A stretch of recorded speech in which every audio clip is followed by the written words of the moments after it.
It sounded like you were like punching bags. No, that's someone outside. They're doing a little screen fixing. My Wi-Fi sucks upstairs in my bedroom, so I'm downstairs in the kitchen. Well, I'm super pumped, dude. Yes, it's been a while, man. How you been? I'm decent, man. Just chilling up here in the frigid cold air while you're basking in the sun down there and climbing trees and drinking coconuts. Yes, well, how's the temperature out there right now? You guys getting blizzards like Massachusetts always does? Super cold. It's been like 0 to 10 degrees cold spell for like Oh, 2 or 3 weeks, and we still got another week of it. oh wow, that sucks. It usually I'm good all winter. I don't even own a coat. I just throw a hoodie on, some gloves, a hat. But this past 3 weeks has been rough, dude. Uh-huh, I bet, man. What are you doing now for work and whatnot? I work in manufacturing. I'm a marketer at a nice manufacturing company in Spencer. Okay.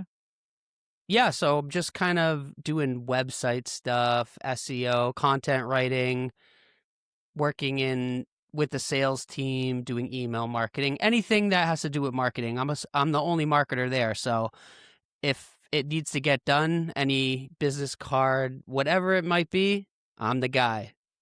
Sweet. That's awesome, man. Good for But you. That's amazing. Spencer's actually where I grew up. I grew up in Spencer, Massachusetts. That's where I was born. Well, I was born in Worcester, but I no way. yeah, I went to Lake Street for first and third grade. I went to what is that place called? David Prouty for kindergarten and then I went to Bay Path for high school, but then I transferred over to David Prouty High School in Spencer. That Have you sounds been in good. Hawaii? 8 years. No way. Yeah, 8 years. Yeah. So have you been putting content out for a while, or is this something new you just started?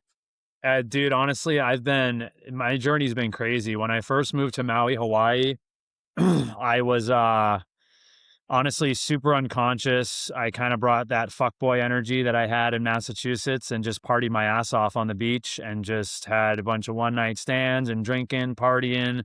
Completely different person than I am now. And then when COVID happened is when my awakening, I guess you would say, happened. Because I identified myself with my job and identified myself with, one night stands and outside validation and everything. And so when COVID happened, I had none of that.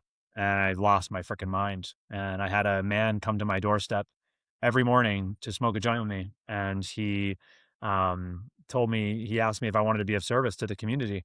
And so I started feeding the unsheltered people with him. And we started an organization together where we would collect food from the different farmers markets and feed the unsheltered people. And so once I started being in service, I for the first time in my life, I was a part of something bigger than myself, and it just liberated me. And I moved out of the house. I moved into a van, and actually, I moved into my two-door Jeep, and I drove all over the islands, just feeding the unsheltered people for like 4 or 5 years, and that's where I've been for most of the time. Is 4 or 5 years just feeding the unsheltered people, completely in service, not on the internet, not on the news, not on media, just completely. The world is going to shit. I'm just gonna help as best I can, and the best way I can is just to be of service and feed the unsheltered people and grow food. And so that's Now, kinda where I've been. when you say unsheltered people, you mean people who are homeless? Yeah, exactly. We never called them homeless because we believe that home is where the heart is. So everybody has a home, but the unsheltered, meaning like the shelter, they don't have like a shelter over their head kinda thing. So Um, this guy, he just a random guy knocked on your door and asked you if you wanted to help people. no, no, so me and him were friends for a couple of years before that.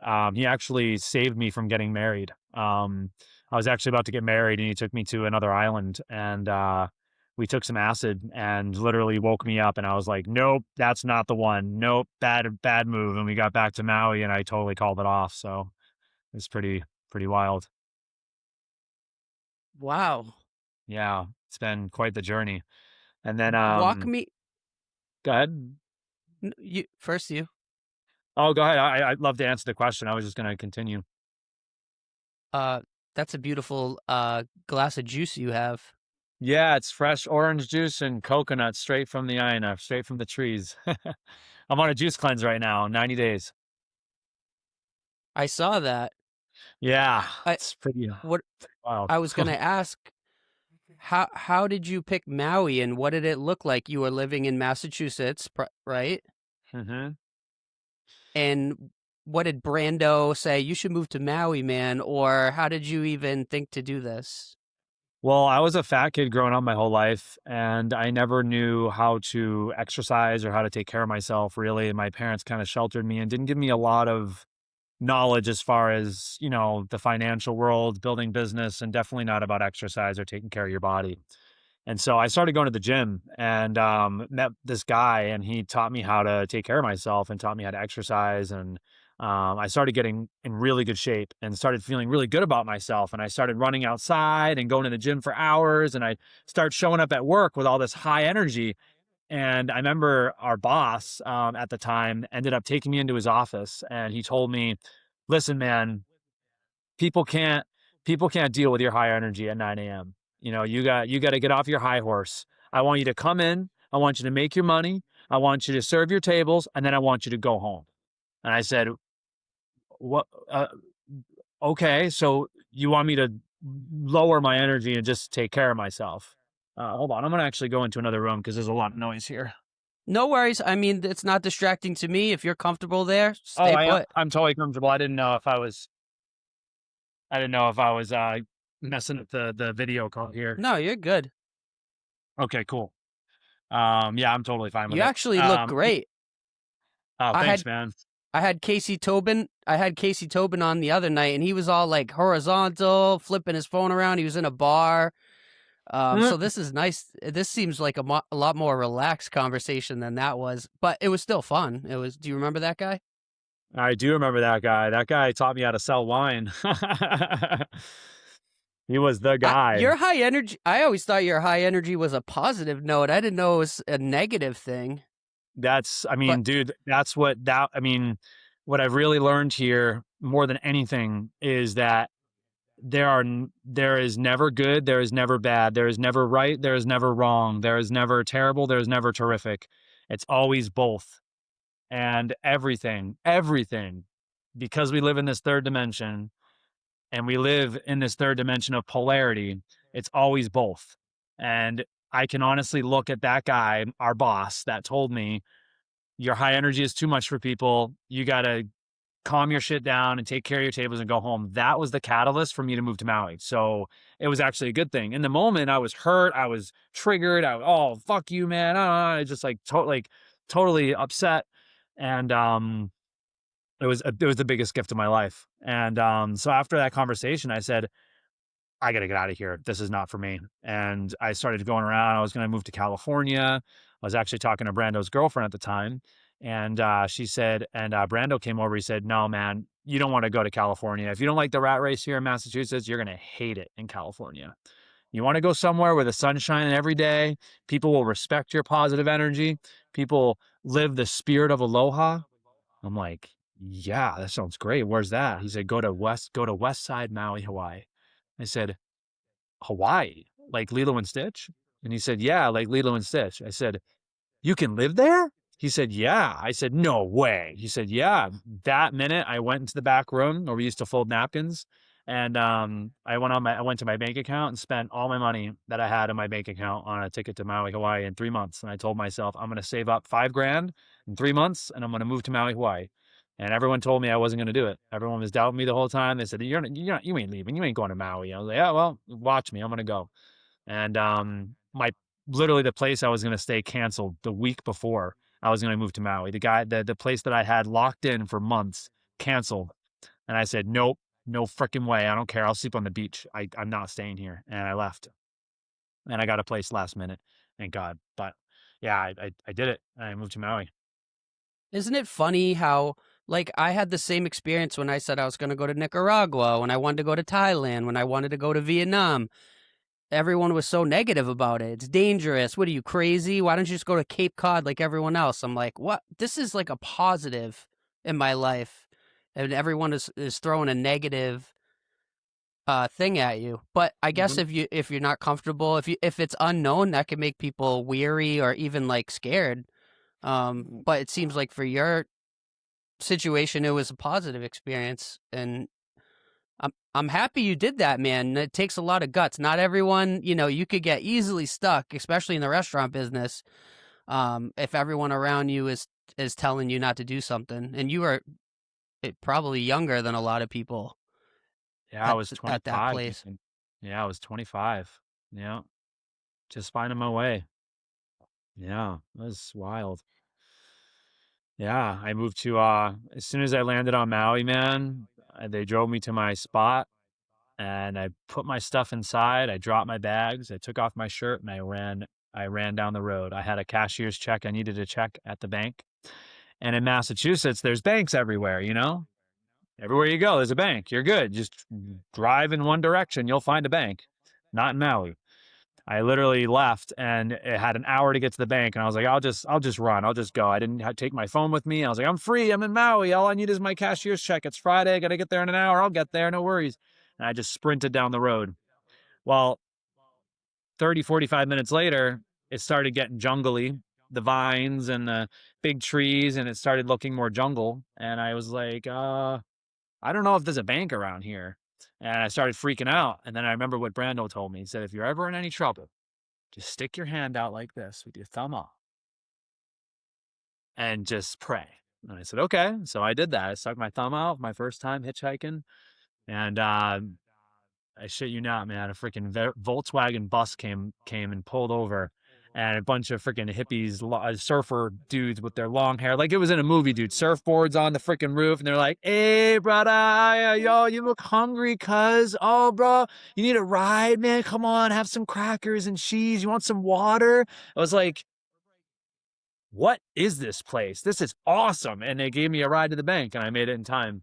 And then I got to the bank and my cashier's check didn't clear because in Massachusetts it was 5 hours ahead. So the cashier's check couldn't clear all weekend. I couldn't pay my rent. I didn't have money for food. I had nothing. And I said, oh my God, what am I going to do? And I freaked out in the bank. And I said, I just moved here, blah, blah, blah. The bank, dude, the bank lent me $200 for the weekend for food.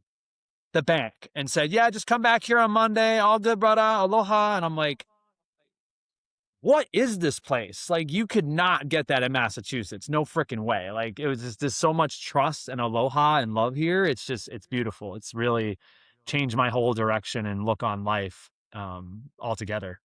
Yeah. Nice. So, in your experience, you weren't shunned because you weren't a local on the island. You were actually accepted. Well, again, both sides. There's locals that don't like white people at all. They call them haoles. Haole. Ha means breath. Ole means no. So no breath, no spirit is what they call them. And yeah, there's a lot of locals here that don't like the white people. It's very understandable. The white people literally came in and took over their land and took everything they had, and it's really fucked up. You know, when I was feeding the unsheltered people, I got really, really close to some of these guys, like veterans, old locals, uncles, and it was heavy to hear some of the stories. So I totally understand why. But there's also a good amount of people here too that, a lot of white people here now, so it's not all locals, but there are quite a bit of locals that, like you, as long as you got good heart, good spirit, and you're in your heart and you're doing the right thing and you're not being as long as you're not being an asshole, you're fine. you know. So you made it through your first weekend with a loan from the bank, and then did you have a job set up, or how did you plan to? Did you have to go find something? Dude, I got initiated on this island like no one else. I couldn't find a job. 2 weeks in, I was drinking at the time, so I was drinking, and I put all my money that I had, all $5,000 gone in like a week. I spent it on a moped and first and last on my apartment and some food. That was it. Went 2 weeks without any money, and was just drinking and driving around on my moped and looking for a place to work. And I got into a moped accident, and 35 miles an hour down the road, moped fell on top of my leg, and they almost had to amputate my leg, and my leg turned green, and it was really bad. And they didn't take my leg, thankfully. And after that, I got a job because I really needed a job at that point, and I was limping into every restaurant I could looking for a job, and they looked at my leg, they're like, "Oh," and eventually I found, a bar that I worked at for a while and got up on my feet, and then I got hired at Duke's Beach House right on the beach, and that was freaking beautiful, and, yeah, and then I got initiated into timeshare, and then I got initiated into selling fine art on Front Street, meeting all the artists and working with the artists and selling art, slinging art, and then that's when COVID happened after that. Weird. What was the vibe like when COVID hit on the island? It was heavy, really heavy. Not as heavy as everywhere else though, I don't think, because we had kind of a leverage point because Hawaii is where surfing was born, so they couldn't take away the surfing. So I pretty much spent most of the time out on my paddleboard and feeding the unsheltered people. As long as you were 6 feet apart from people out in the ocean and you weren't hanging out on the beach, you could be in the ocean, which was cool. So they had people in the ocean, and we just all hung out. So it wasn't that bad. Were you part of preparing food or were you just distributing? How does that work? I was pretty much managing the kitchen and deliveries. I mean, it was honestly for a while there, it was just me and my friend Steve. A lot of days. There was volunteers in the beginning, but eventually it faded out after a year, and it was just me and him for a while. And I was taking care of the deliveries and cooking food, and he was cooking food, delivering food. It was quite the adventure because it was all just in service to love. We didn't accept any money. We didn't accept any, we didn't want any money. All we wanted was to just be of service to the community, and we didn't want money to get involved. We wanted to show the community that we can do it with gifted time and energy from our hearts, not from money. And people were curious, and they actually came in wondering what they could do to help because we wouldn't accept their money. So it actually brought in more people to help and contribute. So it was really beautiful. And right around COVID, is this when you kind of like shunned social media and just wanted to live really minimalist? Or is this right when you Uh, got to the island you started thinking like this? no, it Or took did you me quit drinking? Yeah, I pretty much stopped drinking. I wasn't really a hard drinker, not really. I just drank a little bit when I first got to the island, and even then, I wasn't really heavy drinking. I was more of a weed smoker, and I was also doing some psychedelics too. The islands are Yeah, beautiful for you that. said you were Yeah, partying and stuff, but yeah, maybe I you was still doing. do. Hey, No, yeah, I actually don't. I've actually been spending a lot of time for the first time in my life focusing on my business and trying to do what you're actually doing is marketing. I'm trying to get my name out there. I've ever since, I mean, that first step into, um, feeding the unsheltered was just the foundation of what I'm here to do and what I'm really here to do. Because when I was hanging out with him about 6 months into COVID, maybe, yeah, about 6 months, about August 8th, it was the Lionsgate portal. And he said, I met this shaman lady in Costco. And I said, what? He said, well, I met the shaman lady in Costco. She wants to go up to Haleakala and pray for the children. And I was like, he's like, you want to come? I'm like, yeah, that sounds awesome. And so I grabbed my Jeep. I picked him up. We went up to the top of Haleakala, which is a inactive volcano on Maui, 10,000 feet up. It's a beautiful, beautiful, very sacred place. I've been there. And you've been there. Yeah, Oh, wow. You've been to Maui. I didn't know that. yeah. Oh, right on. It was delightful. We were on Honolulu. That's the big island, right? Mm-mm. No, Honolulu is the Oahu. Oahu. So I was Oahu. there with Cheryl, Mm-hmm. and her girlfriend at the time, and her parents had a condo in Maui. So we flew over and got to stay for a couple nights. And the best night, they were like on the third floor of a condo, and you Mm-hmm. we just kept the doors open, and the beautiful breeze from the ocean all night just was hitting my face as I slept on the couch. And then in the morning we went on the beach, and there was just turtles going in it was weird. It was like an inlet river and then the ocean kind of, and the Wow. turtles just came in and they were just swimming like so peacefully, huge turtles. I was like, oh my god, this is such an amazing experience. And yeah, and then we Wow. went hiking to the um, volcano. I couldn't breathe up there though. The air was so thin. I was like short of breath. Yeah, it's pretty thin up there, bro. 10,000 feet up, the elevation is pretty heavy for sure. I felt it. I didn't think I would feel it as much as I did, but ooh. And it's cold up there too at night. It's freezing up there. Yeah. I said, "Oh, I'm from Massachusetts. I can handle that." No, no. When the sun goes down, it's freezing. And are there I could be wrong. Are there like these cactuses called like silver cactuses up there? Yep. Okay, so I'm thinking of that. Okay, so my memory is good. Yep. Yeah, so you were praying on the mountain, or you got invited to go pray for the people. Yep. Well, it was this shaman is what he called her, and actually she ended up being a temple priestess. And I was just kind of feeling really low and looking honestly was looking for my purpose, looking for my passion. What am I here to do? Like I'm feeding the unsheltered people, I'm in service, and still there's this piece, this missing piece of something's missing. I'm not following my purpose, my passion, what it is that I want to share with the world, you know? And so I was kind of kicking rocks and just kind of feeling a lot and and then her name was Jessica St. Michelle.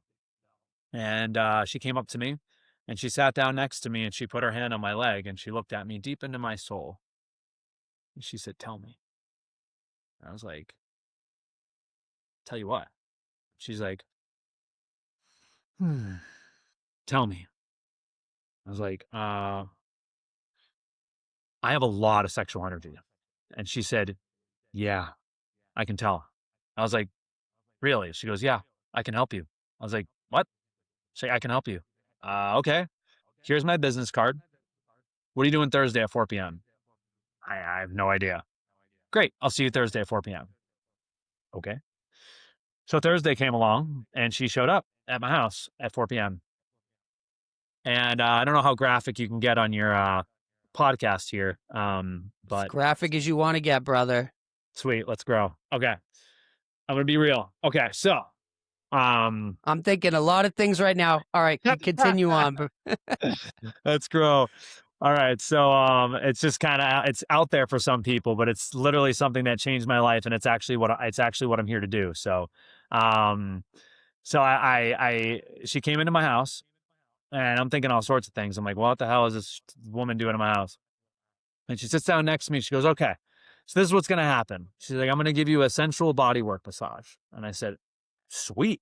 She goes, yeah, I'm going to give you a lingam massage and I'm going to sensually massage your body. And I said, sweet. Awesome. And she's like, yeah, there's only one condition. I was like, what? She goes, you can't release your seed. And I said, why not? And she said, trust me, you just can't, you just listen to me. You can't touch my body unless you ask permission, and you can't release your seed. Those are the rules. And I said, all right, I'm down. I'll check it out. Sure, why not? So she starts sensually massaging my body, and she gets down and she starts massaging my lingam like I've never had a massage before. And I'm not gonna Wait, lie, what is bro. she massaging? Lingam, penis, cock, Oh, whatever you okay. want.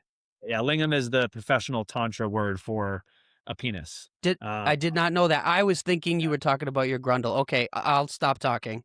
That might not but be the right word for that, but okay.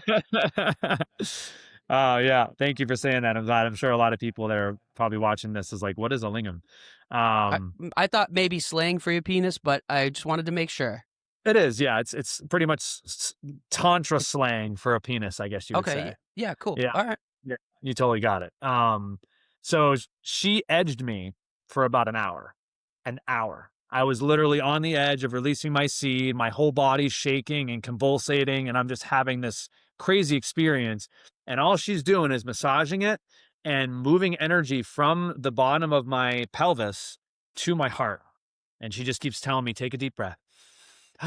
Take a deep breath. And she just keeps moving the energy up with my breath, keeping me in my body while I'm literally on the edge of, releasing my seed. And she just keeps telling me to breathe, keep telling me to breathe for an hour. And I'm literally having like a full body seizure at this point. All I want to do is release my seed.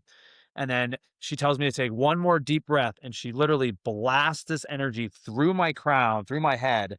And I have this out of body ayahuasca, colorful, wild, full body, energetic orgasm that you cannot even imagine, bro. It was insane. And I was like, what the?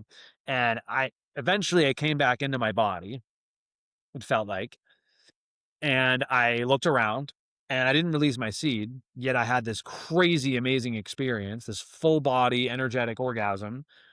And I was like, what the fuck was that? And she's like, that's what you're going to do for women. And that's what you're going to teach men how to do. And I was like, what? She goes, that's what you're here to teach men how to do. I'm like, she says, I'll see you next week. So literally for 3 months, this woman worked on me, would give me those experiences pretty much every week. If not that, she would teach me how to massage her body and give her that, give like women that experience. Taught me how to do breast massage, taught me how to move energy throughout my body, circulate energy through my body. She taught me about different energy centers and taught me a lot about sexuality and tantra. And then she took off to Peru and she sent me to the mainland to go to several tantra schools and got certified in tantra, and then came back to Maui and worked with several other Taoist masters and different priestesses and priests, men and women, and just kept diving into this sexuality because it's something that's really unconscious, and a lot of men are unaware of how powerful their sexual energy is. And so that's what I kind of embarked on, that mission of really embodying that. Yeah, and yeah, that's that story. I'll stop there and let you ask any questions. That was an amazing story. I have no q how do I ask a question? I've got no questions, just keep telling me more. Well, so after I embarked on that journey, I got a girlfriend, and I was honestly giving sensual body work for women on the island. I was giving them tantra body work massages. I was giving them yoni massages. I was giving them breast massages. I was working with women directly with sexual trauma, providing a space in which women could finally feel what it is like to be held by a man and have all of the attention and all the pleasure and all the love be directed right towards them, and actually literally honor the goddess, give a space for a woman to be honored and have none of the pleasure and none of the attention and none of the touch be on me, just on them. Because a lot of women haven't had that experience of a man truly honoring a woman without any of the pleasure being on them. It's usually about the man, because a lot of men, including myself, many times I get in my head and it's all about, the money shot. It's always about the releasing the seed and all that. And once we release our seed, we're kind of, you know, deflated of desire. We don't really want to do anything else. And it's kind of, so I gave that experience to women and I learned a lot. Learned a lot about the trauma that women experience. I learned a lot about women and about sexuality and about the polarities of the masculine and feminine. And it was pretty wild. And then when I got a girlfriend, I kind of got sidetracked a little bit because I wanted to, be in a relationship and all that. And it was hard to be in a relationship while you're doing that for women, So I kind of dropped that and I kind of got off track. And then when me and her broke up later, I kind of went back into it, not sensual body work, but I was like, I've learned so much about relationship. I've learned so much about divine union, about, the masculine and feminine polarities, about my own sexuality, about connecting with a woman in that way, whether it's in service or in a relationship and devotion to the goddess. And I just learned so much and I want to teach this to men. And so I started hosting workshops on the island for men and teaching them how to become multi-orgasmic and how to circulate their energy, and move this overwhelming sexual raw desire and move it to throughout every cell in our body so that it can be transmuted into more higher energy, more spiritual energy, more full body energy, and get it so it's not trapped in the genitals and we're only using it for lust. We can actually use it for creation, and we can expand our tiny little genital orgasm into a full body energetic orgasm, like I explained with the woman. Because after that experience with her, I just, it was, I just, I couldn't go back to the way I was orgasming before. I was like, if this is possible, if this much pleasure is possible, if this much expansion, and I just dude, I exploded. I was like, there's something to this. I can't go back to the way I used to be. I just got to keep studying this stuff, and I'm just really passionate about it. And so I just continued to teach men. But again, I didn't go online. I didn't really share much. I shared a little bit here and there, but I never really resonated with online. I didn't really like the cell phones. I didn't reject it, but I just didn't. I honestly, I don't really know. I'm just learning how to build my business, and I don't really know how to market myself, how to. And then I had the friends that I had on Facebook were all from Massachusetts, and I would think that they would make fun of me. I had a lot of judgment on myself, and I didn't think that they would accept me for this kind of passion and purpose that I was doing. Um, Never fear the judgment. yeah, I know. And I get that sense from you lately. That's kind of how we reconnected. I saw you were not fearing the judgment, and you were, and I think marketing is storytelling. So I think you telling your story is the right way to go. Yeah, man. Thank you for that. Yeah, totally. Yeah, and then I've just been trying to be like everybody else, and just trying to perform. And I noticed that a lot of my life has been about performing and not so much being my authentic self. And that's kind of when I fell into my next purpose and passion, which was alpha biotics. And so I got into this relationship again, and we traveled all over South America together, and we landed back on Maui for a month, and she was experiencing lower back pain for over 10 years and nothing worked. She was about to get a needle put in her back that morning. And this couple came up to our doorstep and offered her an alpha biotic alignment. And she said, I don't know what that is, but I'm in so much pain. Just do what you got to do. And so they gave her an alignment. So simple, just a quick 1, 2, kind of like it looks like an adjustment, but it's not an adjustment because we're not manipulating the body. We're just sending a high sensory input to the back of the brain to kind of reboot the computer. Like when your computer starts glitching out, you press the reset button, reboots your brain, reboots the nervous system, and then the body can heal itself. And I can go a lot deeper into that later, but she got on the table. They gave her an alignment, and her body literally lifted off the table, and the back pain was lifted immediately. And I was like, what is that? I want to learn how to do that. And so they said, well, we're having a training right now in Nevada City. I said, great. So I moved to Shasta. I moved to Nevada City, and I've been there for the past year and a half learning alpha biotics. And so now I'm alpha biotic certified. I now work with the brain and the nervous system. And then again, because it always does, the sexuality piece came right back in again.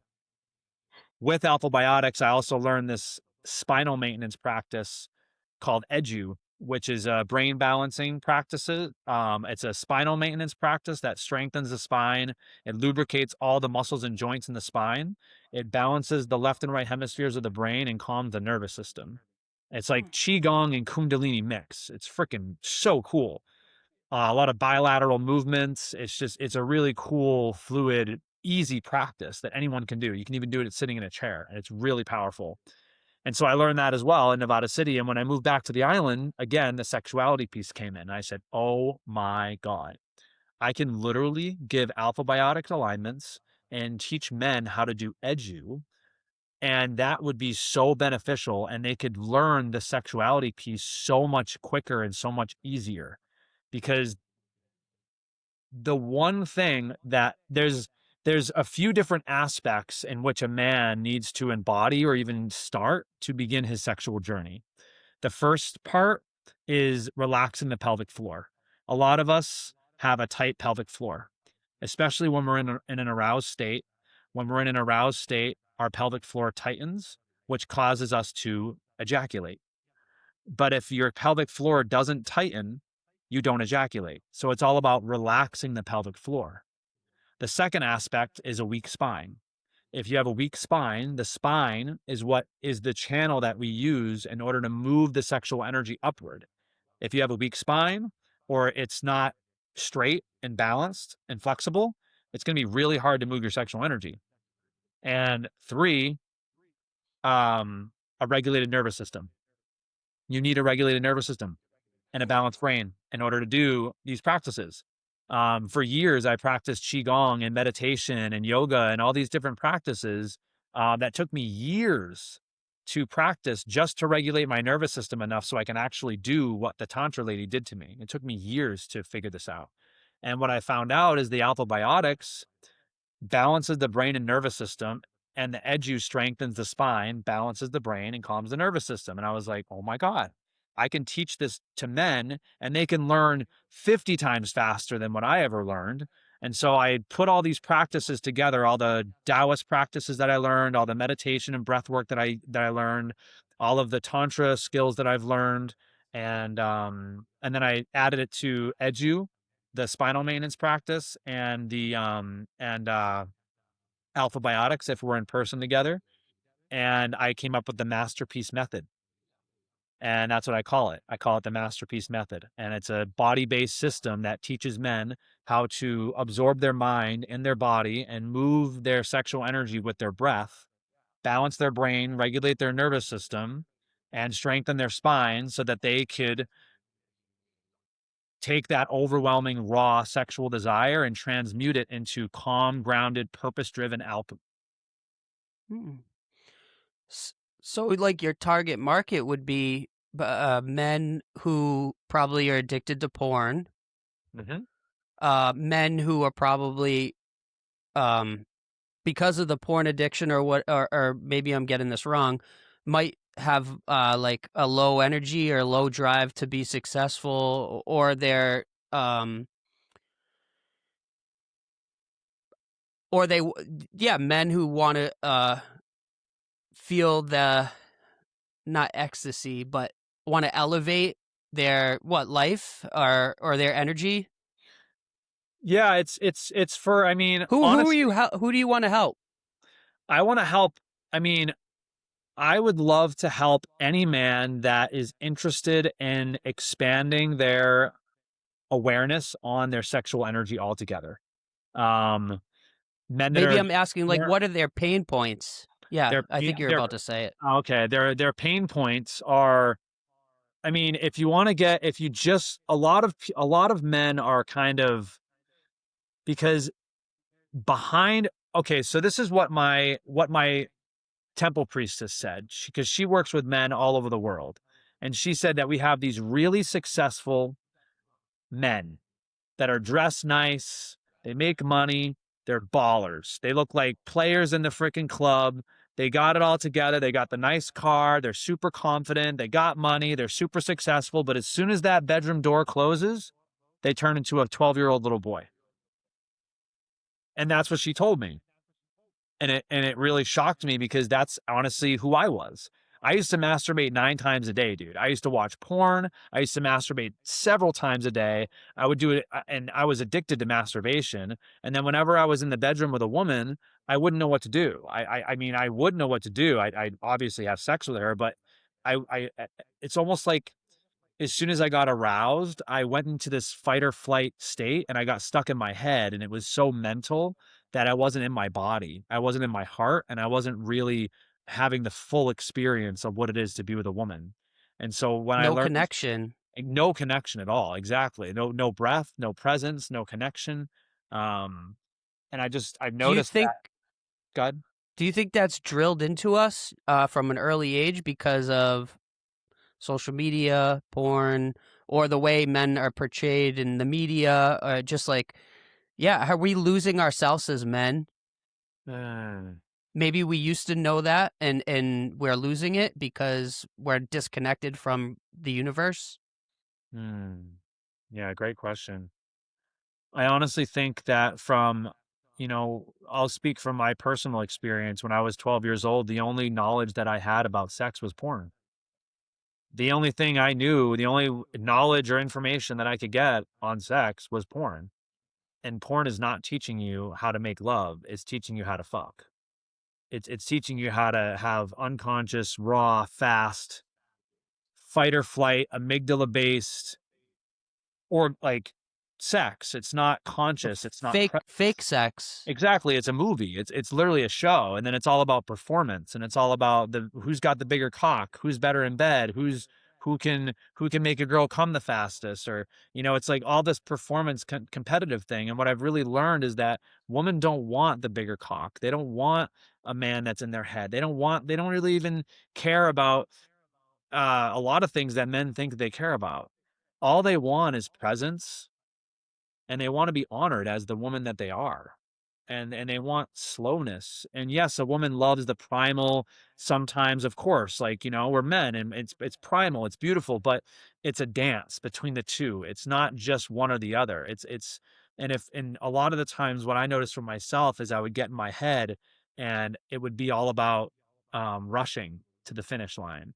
Or I would be thinking, oh my God, don't release your seat. I hope I don't come too fast. Like that's another thing is like a lot of men have erectile dysfunction or they come really fast. They release their seed way too fast. Um, and My wife so is gonna be looking at me after when she listens to this. She's gonna be giving me the look like, yeah, and so what I mean, basically what this is it's it's it's it's an offer that I want to make to men because it just helps us to slow down in the bedroom, helps us be more conscious. And I can't express it enough that I've even talked to men that know tantra, that know about the how powerful the sexual energy is, that are conscious of their sexual energy, and even those men don't know how to really circulate that energy throughout their whole body.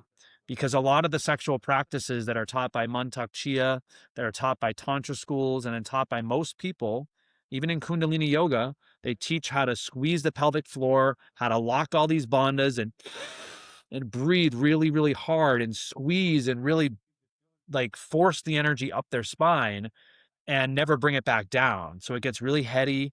It gets really just overwhelming.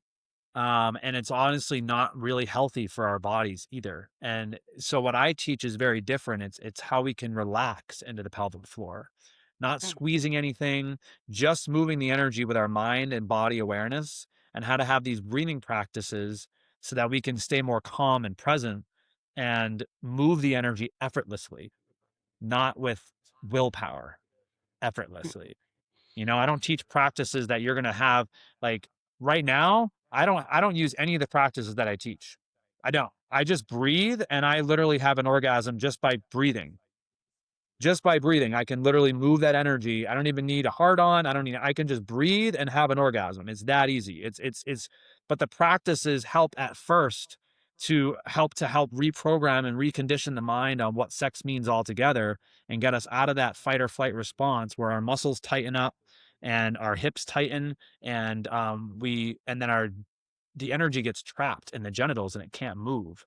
Imagine the best feeling orgasm you've ever had in your life and how great it feels when you're right at the edge. And usually what we do is we tighten our hips, we kind of stretch our feet out and we curl our toes and and then we release our seed.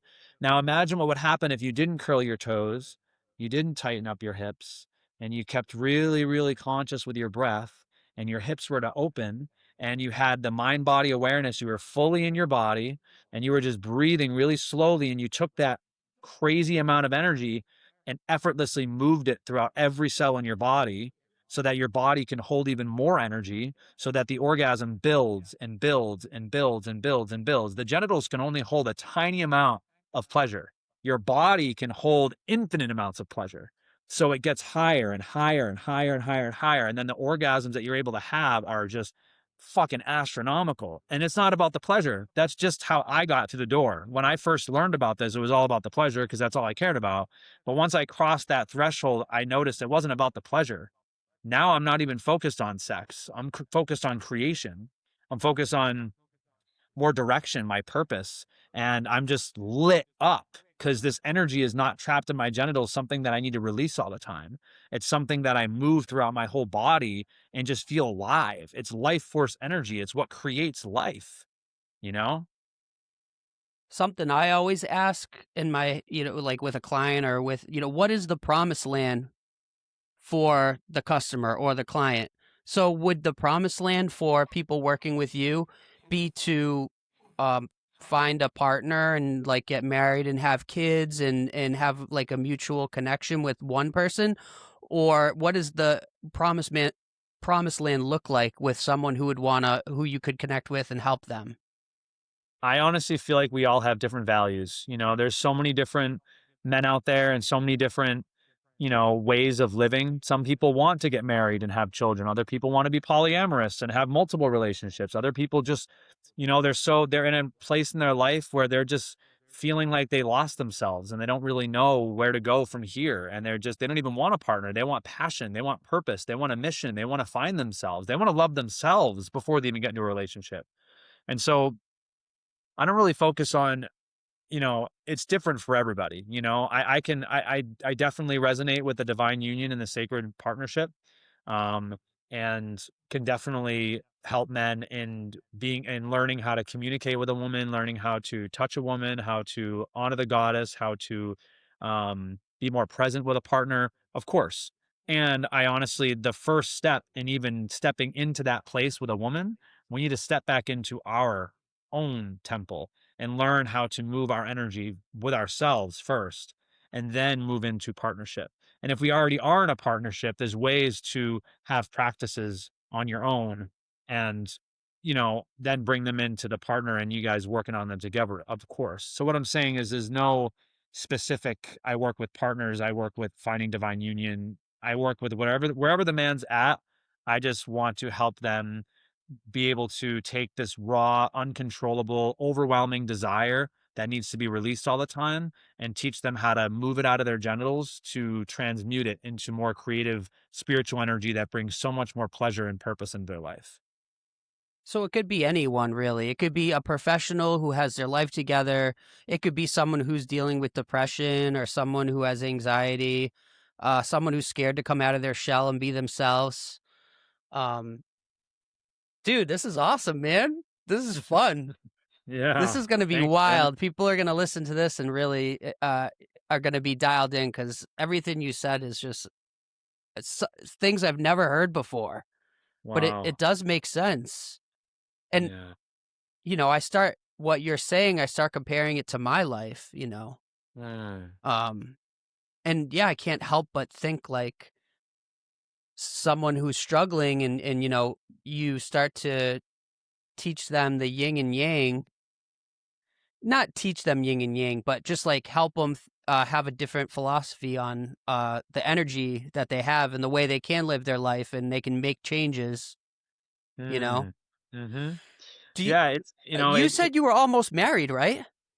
I almost was. I'm not anymore. I'm right now currently single. Eh. I was seeing a woman here, but we got to a point where I noticed that I needed to build my own foundation of finances and purpose and passion and really take that to the next level before I end up moving into partnership. I really feel like it's very important for a man to have his mission and purpose grounded before he steps into partnership because a man without purpose and passion and mission there's a feeling of something missing. And then they search for that in their partner and then the partner has to leave and abandon her feminine and be in her masculine, which is that it messes up the polarities, it's and so for us to really step into our masculine role the first step is to have our foundation, is to have our purpose and to have our mission.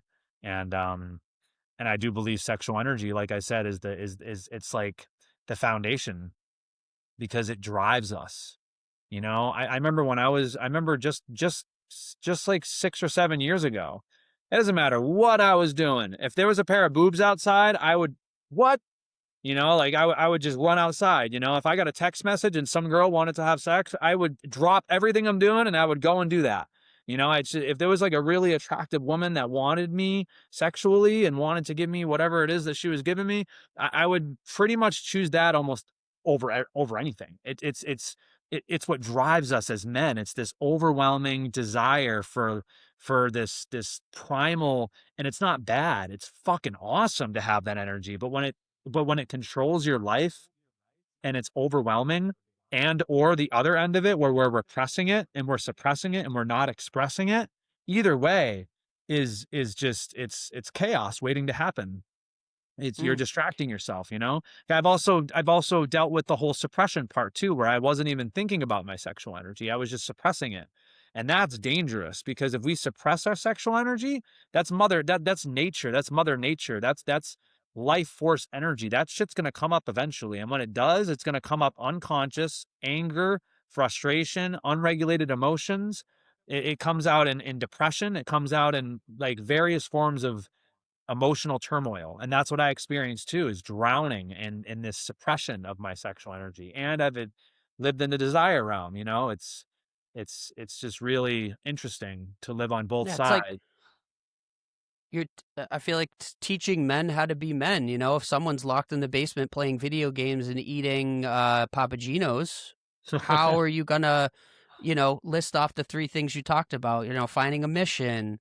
Did you say providing for your significant other equally so that they don't have to take in the masculine, Uh-huh. or take over all the responsibilities that you, the man, should have shared equally with her, but instead you're a 12-year-old boy when the door closes, even though you might look like a man on the outside.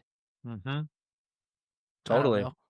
Yeah, and it's just it's really, it all comes down to, it all starts with, I really do feel like it's a few different things, right? It's our diet, it's our connection to our sexual energy, and our dysregulated nervous system. If we're stressed out, if we're in a stress state, our brain is not balanced and our nervous system is jacked up, we're going to be unhealthy, our body's going to be in pain, and we're going to make decisions that we wouldn't normally make, and we're going to try to live in the portion of our brain which is the fight or flight, the amygdala, and we're always going to be avoiding pain and seeking pleasure, always. But it's only when we move into the executive center, the prefrontal cortex, where balance lives, that we actually truly drop into our heart, that place of purpose and passion and drive, that we truly become the masterpiece of life itself. I really do believe it starts with diet and a regulated nervous system and a balanced brain. I really do believe those are the things. And that's kind of what I teach, is balanced brain, calm, regulated nervous system, strong spine, conscious connection to our sexual energy. And I'm also, you know, on this whole journey, the woman that I was seeing, that we're still really good friends, and we're literally seeing each other every day. I fucking love her more than anything. She's so beautiful and has really took me on the path of detox and health regenerative. She's a health regenerative coach. And she got me, I've been on nothing but fruit for about 40 days now. And I've literally been healing myself through the fruit. The fruit has been a huge game changer for me. It's really changed my life. And yeah, my skin is radiating. I just feel so strong and in my body and aware and conscious and grounded and just beautiful. And then after those 40 days, she was showing me pictures. And this is a woman that hasn't eaten meat since she was 12. She was on a 21-day water fast, mind you, and 10 years of fruit. So she's probably really healthy, right? You wouldn't think that she has parasites or worms or any, thing going on in here because she takes care of herself. No. She went on a 90-day juice cleanse after the 21-day water fast, and the stuff that was coming out of her on day 35 were these giant long worms and these parasites and these alien looking things that are in our bodies, that are causing addictions and depression and pain and disease and illness and all these things that we're not even aware of. We just go and eat whatever we eat and say whatever we say and feel whatever we feel, and we're just living life how it is. But and so when I saw those pictures, I said, if that's in you, I wonder what would be in me. Oh my God, I want to experience this. So here I am, doing the 90-day juice cleanse to figure it out and feel it out for myself. And so that's something I want to add to the Master Me's method eventually, that she's taking care of now. But I'm learning from her right now and really wanting to add that to the training of how we can come up with protocols and a diet that can work for a man to optimize not only his brain, spine, and nervous system, but to also optimize his health. And because we are what we eat, and so it's How our challenging is that? the How juice. challenging is that for you? Yeah. It's not challenging at all, honestly. Not right now, in this moment. I'm only on day 3 of the juice. The fruits Okay. were a little challenging at first, I will say, because the body is so addicted to density, like heaviness, like density. And so that's one thing it really it took a while, to get through that threshold. And what I would give advice to anybody wanting to take the fruit journey, and the reason why the fruits don't work for a lot of people, is because they don't know how to do it. There's a way to do it. You don't just dive in and eat all the fruits that you want and feel good. It's you don't wanna mix fruits, first of all. A lot of people mix a lot of different fruits, and when you mix a lot of different fruits, it compromises, and the digestive system is so complex that you just feel like shit, and it's not working, and then you're like, "Oh, this doesn't work for me," and people fall off, you know? Another mistake people make is they eat a lot of bananas, or they eat a lot of non-organic fruit. They eat crap. They eat, like, these dry fruits, dates, bananas. They eat, a lot of I mean, that's the ones that really got me was when I was eating a lot of bananas, because bananas get you constipated. And so the rule of thumb is just to, eat mostly watery fruits throughout your day, throughout the beginning of the day. So I was eating nothing but oranges. And then the amount of fruit. I was eating like 12, 15 oranges for breakfast at first. It was wild. I'm like, how do it blew my mind how much fruit I was consuming. And she would always tell me, no, keep eating, like eat until you're full, because you're working through the addiction to that density that you're so used to, and then after a few weeks, I felt amazing, bro. And then after the 40 days, I saw those pictures and I said, well, the next step is a 90-day juice cleanse. And it's different for everybody, I'm not pushing this Yeah. on anybody. Everybody has their own path and all the things. And I'm just here for truth, and I'm here to experience life at its fullest. And if the juice can do something as profound as what she's talking about, I can't help but to dive in and find out for myself. So I'm documenting it on my Instagram right now. I'm taking videos every day so that people can watch my juice cleanse journey, and before and after pictures and So different, neat. conversations about sexuality and about cleansing and about how I'm feeling and how I'm processing emotions. And it's just this wild journey of emotions and sexuality and juice and the island and talking about the Nice. different fruits. It's pretty cool, yeah. Yeah. What hobbies you got going on? Do you make any music? Do you go surfing a lot? Right Do you now, I'm draw?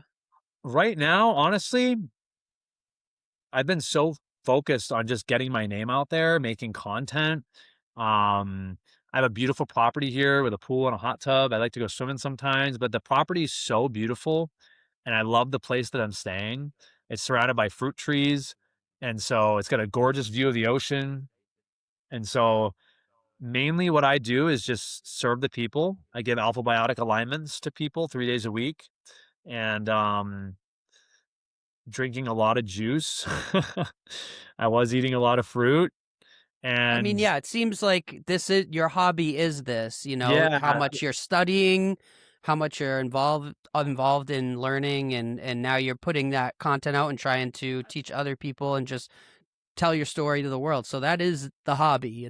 that's my hobby, dude. I mean, if I'm not in service and I'm not following my purpose and passion and mission, is really, I mean, I don't really want to do anything else. And that's kind of why I've been depressed for most of my life and smoking so much weed. And I literally smoked weed and tobacco every day of my life, dude, because I was distracting myself.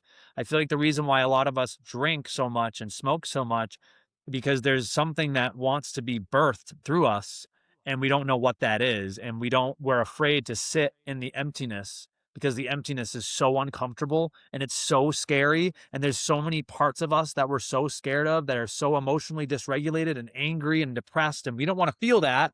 So we keep distracting ourselves with substances, and we run away from our problems, and then we wonder why we're depressed and we're in pain and we're not doing anything with our life, and it's because it's a lack of purpose. But that I'm purpose, not a f- oh, go ahead. I'm not a fan of the marijuana industry being like I don't mind if someone can wants to smoke and grow it, but to like have it marketed at every street corner, I think it's detrimental to community and to young kids. Oh, It's totally, like dude. it's okay to go to a party and smoke with your friends when you're 17, 18 or whatever, but Mhm. I think you do need to leave it behind at some point um to move forward and become a man or Mm, become connected back to, I don't think that's something you want to do for your whole life. But a lot of people do. A lot of people are fine with it. I'm not against it. But I don't like it that it's like legalized. I think it should be I think people should be able to have it freely and have what they want freely, but I don't think it should be like be taxed, and I don't know. I don't know enough about it. I just don't like seeing kids vaping and like kids are gonna vape anyways because it's a cool thing to do. You go to a party, you drink, you vape, you smoke cigarettes, you smoke weed, but to, like, people, glamorize it like it's the best thing in the world, and it's like, actually, the best thing in the world is, like, to wake up early with the sun and to look at your kids or to be with friends, and Mm. that is, like, the true like, that's true happiness is to go do a hobby when you don't need a crutch, like yeah, if it's, like, once a year and it's a spiritual thing and you're like, "Okay, I'm gonna smoke and I'm gonna make some music," but you're not gonna wake up in the morning and the same with, like, masturbation, you're not gonna do it in the morning and then the afternoon you're never gonna have the desire to move on and to learn or to create what you've had in your mind because 'cause you're gonna just be a Mm. step behind. Always, man, always. And, But a lot I don't have the answers. I'm not a guru. I'm not, I just like you said earlier, you said I'm just going to explain my experience with it and then hopefully people listen to it and can take from what I've said and learn from it or like take it what's the phrase? Take it what you want from it, you know. Yeah, just, the wise Buddha always said, or always did, or always didn't do, he healed people with just his presence. He didn't say anything. He didn't have to say much. He just sat, and that's it. It's your presence alone. You are the lighthouse. Embody the wisdom, embody the presence, be in your heart, and and that's it. That's all it is. That's the best thing you can do is just do it for yourself. I feel like a lot of people try to, they're so, and that's another thing. It's like it's living in the extremes, right? There's so many people not knowing their purpose and passion and mission in life, and they're totally depressed eating papagenos in their friggin' basement playing video games. And then you have the opposite of people that are literally so addicted to being of service to other people that they're killing themselves in the process of overdoing it. And because they're avoiding something themselves and they're trying to heal people when they themselves haven't even healed yet. And so it's like it's this balance of we got to take care of ourselves first, and then from that taking care of ourselves we naturally take care of others, you know. That's why and as like obviously I have 3 kids, so being present is the usually the fix. All right? Put the phone away so they can't see it. Don't think about work for a second. Don't, and just look at your kids and be present with them for a little bit, and that usually fixes whatever's going on. And yeah, Oh I can feel get disconnected sometimes, with life and stuff. Forget like what it's like to be a kid before all this technology, and parents were more present. I feel like in the 80s and 90s, you know, even just being able to go out with your friends for the whole day and then just come home at the end of the day, your parents didn't really know what you did. I'm sure you had that experience too. oh yeah, totally. And Yeah. then like sitting down for a dinner or a movie and you're present because you didn't even have a phone. Hmm. And now if you sit down to do that, you're not present because you have this device connected to you. Oh yeah. Yeah, these things, man, I'm telling you, it's these things are so they're taking over society, and the kids But nowadays. Oh, go ahead. I think you're right though. How do you do social media in a positive way? And I think the way you have to teach people how to use social media or in a positive light is you can't doom scroll and Hmm. you have to create something and share it. Hmm. Like if you're creating and putting stuff out there, your hobby, like you're talking about, is the creation process. And then you're so happy and eager to share it because it's just you have a community that's going to join in on either they're going to say you're crazy or they're going to say I really like your ideas. Both are good, yin and yang, like you're talking about. I want the negative feedback, but I want the positive feedback too. If I have no feedback, then maybe you get anxiety, you start to fear. Well, and you don't want to fear the judgment either, right? Like Yeah. post your truths. And it's also the pride aspect too, and that's what I found myself in a couple days ago, because I don't have food to eat. I'm not even eating fruit. I'm not smoking. So literally the only other distraction that I have is this guy, and I'm posting content and I'm finding myself scrolling because there's nothing else to do.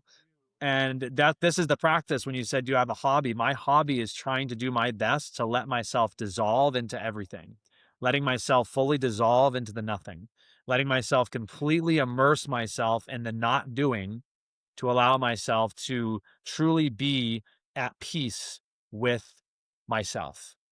Simply just being with myself. And from that place of stillness, from that place of being being okay with being alone, being okay with being in silence, being okay with not doing anything, not eating anything, not distracting, not suppressing, not expressing, just simply being is such a practice, dude. And I had found myself on my phone a lot the other day, and I noticed my nervous system just feeling so dysregulated because I'm drinking nothing but juice. I'm so sensitive right now. Everything is like so sensitive. So I'm noticing my nervous system. And then I just went for a run and I came back and just laid on the floor and started breathing. And then I just started bawling my eyes out and crying.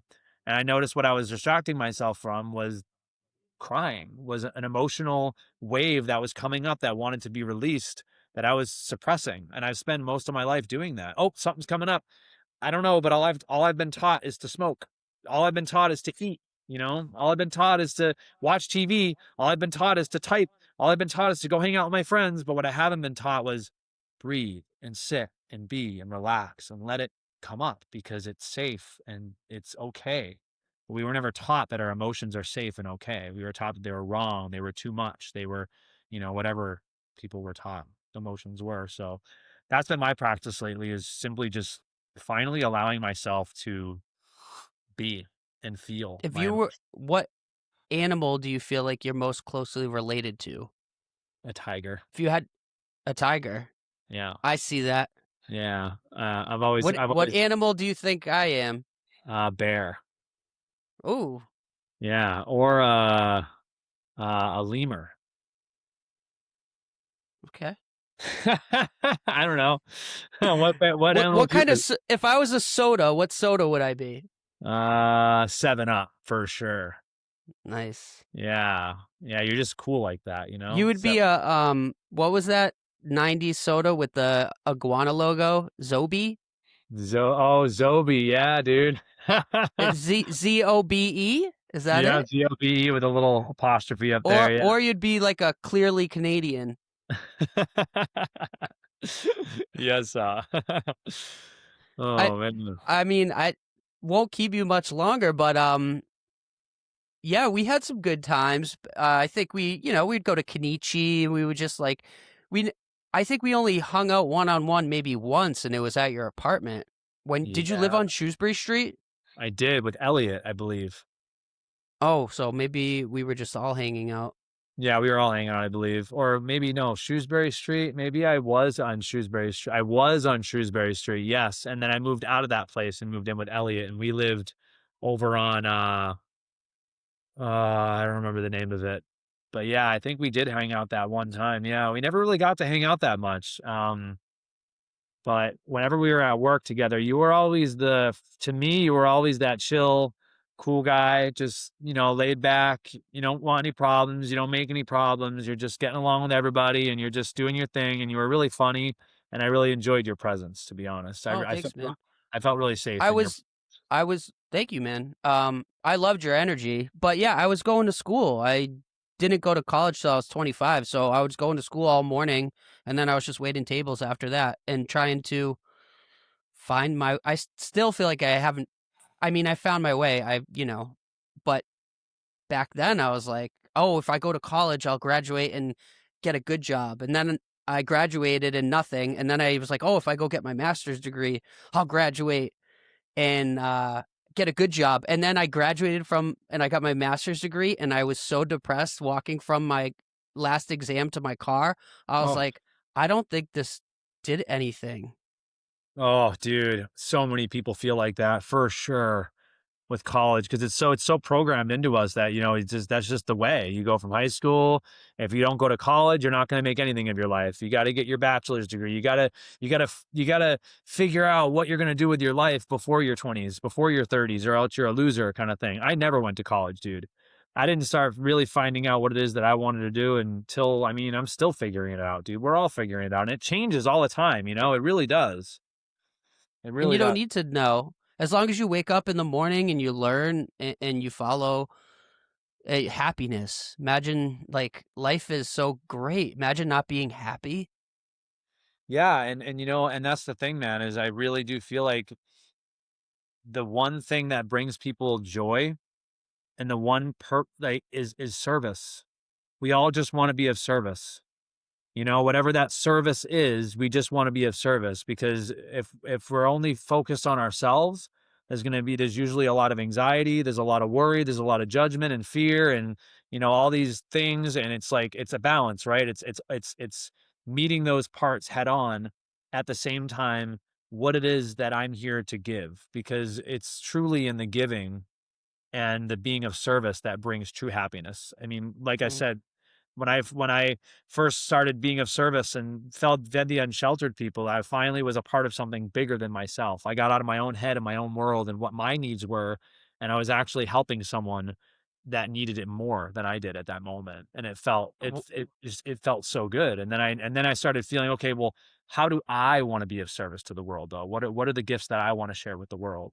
And it can literally be as simple as just what you're doing right now, man. Just literally having conversations with people over a podcast. That's like the best gift you can give anybody, dude. I was lit up when you told me you want to do I've never done a podcast before, I've never put myself out there. This is my first podcast. And so I'm really touched, and I feel really seen and really honored and grateful that you called me on your show Sweet. today. Yeah, I mean, thank you. once I saw I was like, Zach, I was like, oh, I need to ask him if he'll be on the show. It'd be awesome to catch up. Yes, Um, the o- the last thing I was thinking about was, so when you were living in your Jeep and passing food out, what did that look like on a day to day? Were you parking in different spots? Like, were you using the gym to shower or use the bathroom? Maybe you were just jumping in the ocean, because that's what I would have did. But Yeah, I mean, I lived in so many different places. When you're the one thing I would say is when you're in service to God, God takes care of you. When you're in that state of trust and you're in service, it's God just takes care of you. And so on a day-to-day basis, I honestly I put a tent on top of my Jeep. I spent thousands of dollars, and I spent pretty much most of my money putting a tent on top of my Jeep. So I had it kind of open up like this, and then it oh, kind of sweet, dude. a little ladder going up to the top. So I would just park in the trees, park in between trees. I would park at the beach, and I would just unfold the tent, and it would be like a little loft. And and it had a little pad, and I would just kind of sleep in that all the time. And I would wake up to the sunrise every morning. And and then I slept on different farms and properties that we worked at. And You'd I open the zipper, you would yawn, and you would just throw your seat out to the ocean like this, like in Bruce Almighty. Yeah. And I'm not making fun of you. I'm just having fun. No, no, of course. I don't take it personal. Oh, that's great. It's Okay. exactly what I did. I was naked half the time too, just walking out on the beach. Ah, no one's here. It was great. Yeah, Local Huli naked again on the beach. yeah, for sure, man. If I Yeah. said that right, I don't know. Haole. Howley. Haole. Yep. Haole. Yep. Yeah. And honestly, yeah, there were multiple occasions where I didn't know where I was going to sleep, and it was honestly kind of stressful. And my Jeep got repossessed eventually, because I was COVID when I bought it, and so they finally took it after 2.5 years. And when that happened, I just got myself a van, and then I just started sleeping on the beach for a while. I literally just slept on the beach, and it was one of the most liberating experiences I think I've ever had, was to feel and live the life that a lot of people are afraid to live. They're so focused on working 3 jobs at a time because they're afraid that they're gonna run out of money and be homeless. That's like one of the biggest fears in the world is, "Well, God, what if I'm homeless? I'm on the street."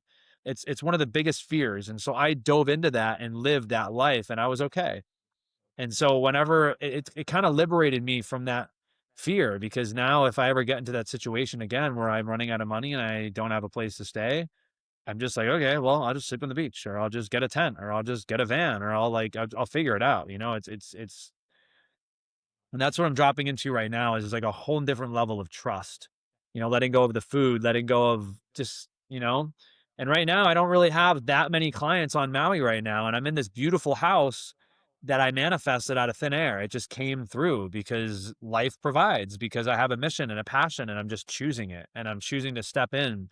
And I really would love to manifest in this here and now moment, manifest some clients, manifest not only clients, but manifest brothers that are really just wanting to connect and step into that next level of themselves. And not only Awesome. just learn how to consciously connect with their sexual energy, but the exercises and the um the practices that I have are just they honestly just help us be a more embodied, present human being on this earth. They're so much fun, balancing your brain, regulating your nervous system, strengthening your spine, helping you be more grounded and present in the world. Never mind the bedroom and this pleasure and all that. That's great. But there's just being a human and being able to walk through with a regulated nervous system, a strong spine, a balanced brain, and a lot of love in your heart and a lot of wisdom and a lot of it's just I just love working with men and really just connecting with them and meeting them where they're at and seeing what it is in their life that I could help them with. It doesn't have to be that. That's just something that I'm passionate about, you know? Do you think you would ever move back to Mass? No way. Nope. Would you move out of Maui to maybe somewhere else? Oh yeah. I would I mean honestly at this point, bro, I guess I wouldn't answer that quickly. Would I move back Yeah. to Massachusetts? No, I don't think I would. No. I think now that I'm on the fruits, I want to live somewhere where there is an abundance of organic, fresh fruits, you know? And so that's why I'm kind of building my online presence right now. And so I can live anywhere in the world. I want to go to Bali, Southeast Asia, and I want to be able to do my work out there online and Cool. kind of travel around and just kind of go to Brazil, go to different places that have fruit that are really good fruit, you know?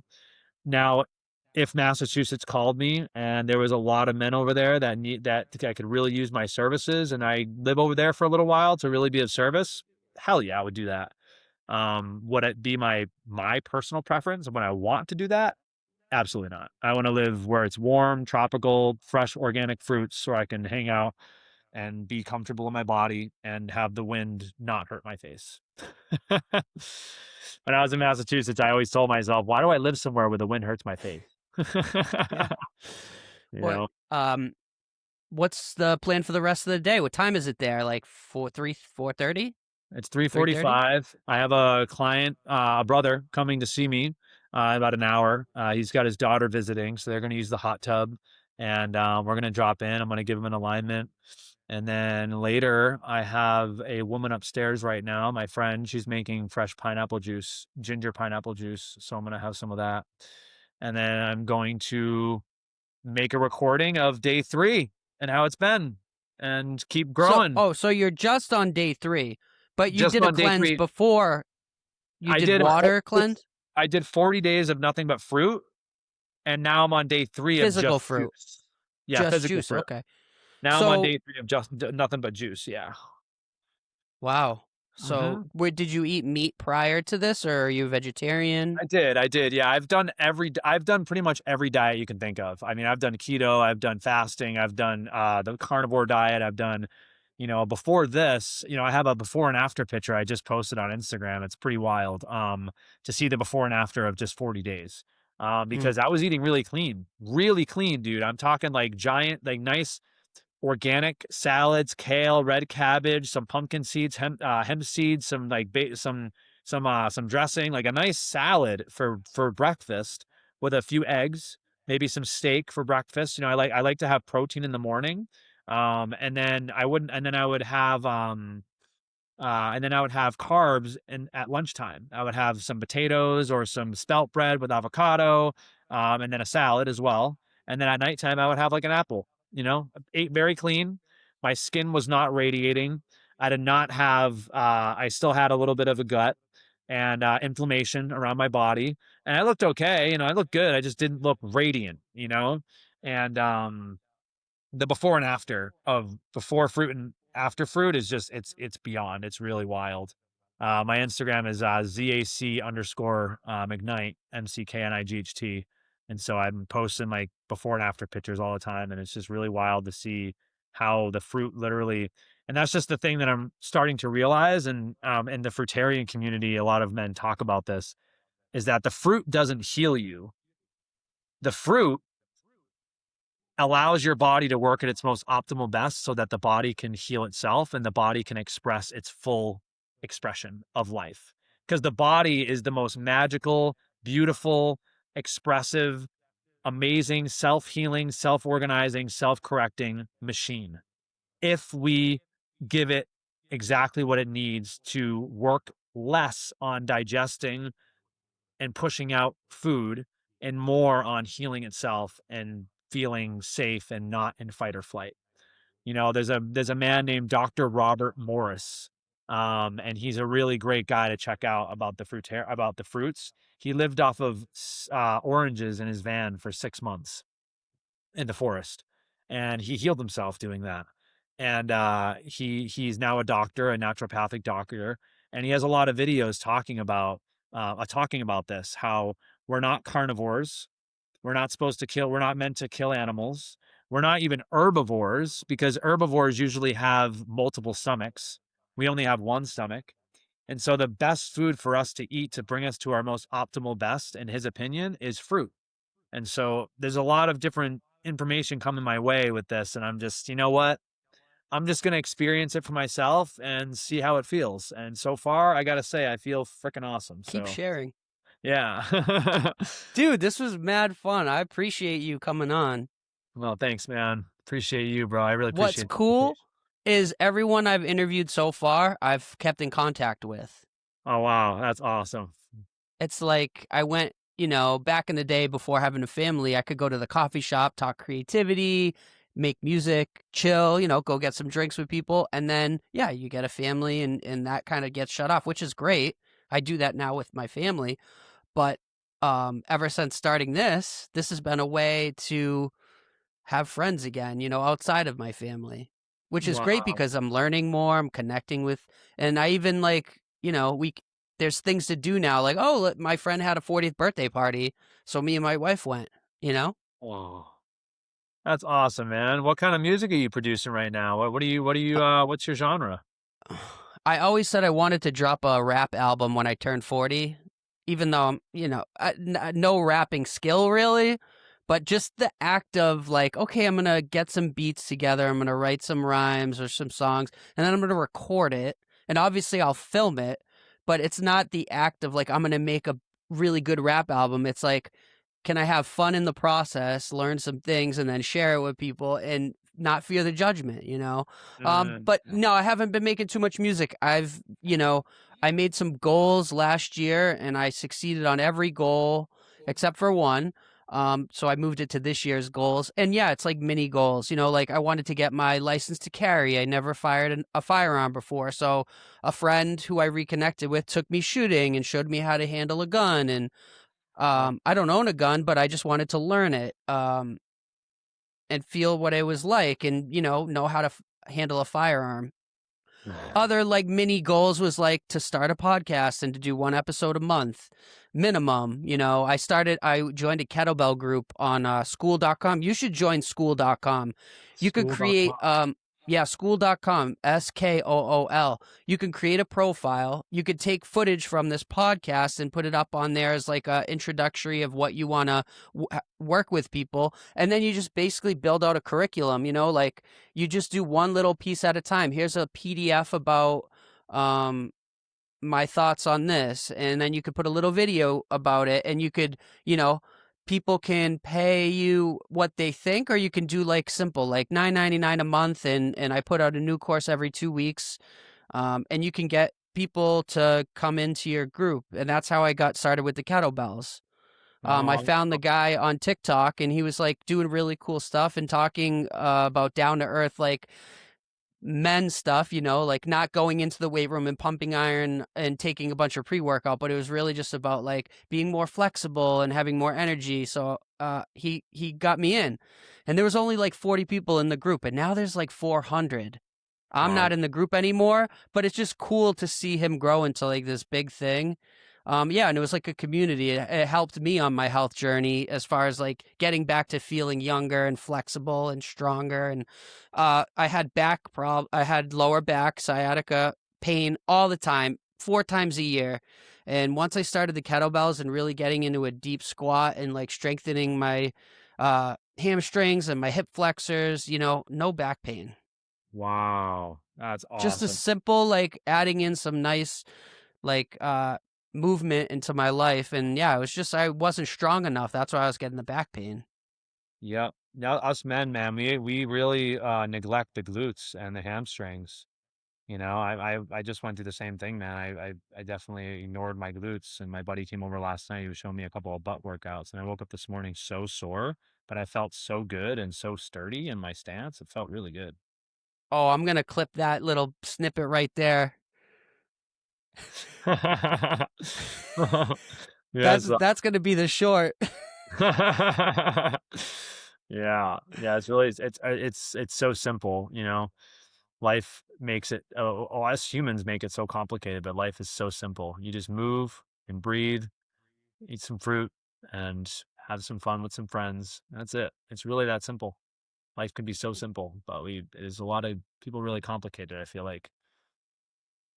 Well, it sucks that you're so far away, but it's cool that you're in some because I've been to Maui, so I know the vibe and the feeling there. Yeah.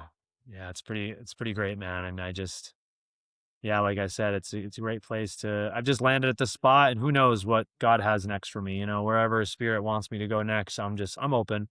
But Well, I'll Maui's sure definitely be watching. yeah. What's that? I will be watching. Right on, man. Cool. Well, I'd love to stay in touch, bro. Seriously. Definitely Yeah, looking for more brothers in my life. And I really appreciate you inviting me on this podcast. yeah. And yeah, I really appreciate you, bro. Thank you. Yeah, I'll send you some information on school, and yeah, I'm glad to help. If you ever have questions about marketing or something, I have so not many. that I have all the answers, but definitely love story. So I think story is the way to go. I think you're doing a great job. Thanks, man. Appreciate you, bro. Yeah, please, if you end up cutting this up a little bit and you know, having like different clips on, you know, different parts that really stood out to you or could really stand out to the brothers and what I'm trying to share and different parts that me and you shared that were really, you know, intimate and beautiful. If you I please send me all the content, bro. I really want I to will. I can send you all the raw footage, but I also, yeah, I'm gonna make a bunch of shorts. I great. use a software called Opus Clip, and Okay. it'll take your video and it'll chop it into like 30 short clips, and then you just go in and you tweak it a little bit. Um, but Really? it helps the workflow because I can just upload an hour-long video and it'll create all your shorts. Some of them are good, some of them aren't. Some of them you have to go in and tweak a little bit. Sometimes they don't pull information that was really great, so you go back, but like I said, I only have so much time. So this is more just like a prolific over perfect practice. We recorded Wow. an episode. I use the software to help chop things up, and I put a couple of things out there. And yeah, I'll tag you in it, and I hope people start to follow you, and I hope they follow me too. Shit. Yeah, dude, let's grow. We're gonna Subscribe to Rich Marks the Spot. subscribe to Rich Marks the Spot. Let's grow. All Yes. right. What's that app called? How do you spell it? SKOOL. No, no, no. School.com. The Orpus or whatever. What is it? Oh, The video Opus clips. Clip.